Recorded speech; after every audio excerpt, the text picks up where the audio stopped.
મિત્રો આ આઈપીએલમાં કોઈ બોલરે જો સૌથી વધારે ઇમ્પ્રેસ કર્યા હોય ને તો એ છે કુનાલ પાંડ્યા યાર મિત્રો. 2 સ્ટેપમાં 126ની સ્પીડ યાર મિત્રો. બેટ્સમેન વિચારમાં પડી જાય છે. જીતેશ શર્માને પૂછવામાં આવે છે કે ભાઈ નેટ પ્રેક્ટિસ દરમિયાન તમને બાઉન્સરની સૌથી વધારે કોણ પ્રેક્ટિસ કરાવે છે, જેકબ ડફી કે હેઝલવુડ? તો એ કે કુનાલ પાંડ્યા યાર મિત્રો. ભાઈએ 2025થી 11 એપ્રિલ સુધી 32 બાઉન્સર નાખ્યા છે યાર. બુમરાને બંને સરખામણીમાં આવી ગયા છે. એનો બાઉન્સર રેટ છે મિત્રો કરીબન 10%. એટલે મિત્રો પેસ બોલરની લિસ્ટમાં હેકર સ્પિનરની એન્ટ્રી થઈ ગઈ છે યાર. અને મિત્રો હવે તમે વિચાર કરો કે દુબઈની તો હાઈટ કેટલી, કરીબન 6 ફૂટ સમથિંગ હાઈટ છે, તેને બાઉન્સ બોલ નાખ્યું છે યાર. અને મિત્રો જાડેજાને તો જે બોલ નાખે છે, જાડેજાને પેલો બોલ બાઉન્સ નાખ્યો ને જાડેજા અપીલ કરે છે એમ્પાયરને કે ભાઈ આ નો બોલ છે યાર.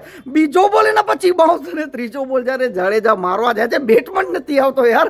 અને બંને જણા હસવા માંડે છે. એટલે ખરેખર ભાઈએ તો બધાને ઇમ્પ્રેસ કરી નાખ્યા છે. અને હેટમાર જ્યારે હેલ્મેટ વગર બેટિંગ કરવા માટે આવે છે એને લાગ્યું કે ભાઈ આ તો સ્લો બોલ નાખશે, પરંતુ ભાઈએ તો મનમાં લઈ લીધું યાર, ઈગો હટ કરી નાખ્યો અને કુનાલ પંડ્યા બાઉન્સ નાખ્યો અને હેટમાર આઉટ. બોલો. અને યાર ખરેખર બીજા સ્પિનર છે ને મિત્રો કેરમ બોલ નાખે, ગુગલી બોલ નાખે, ભાઈ તો યોર્કર ને બાઉન્સર નાખે છે. બોલો.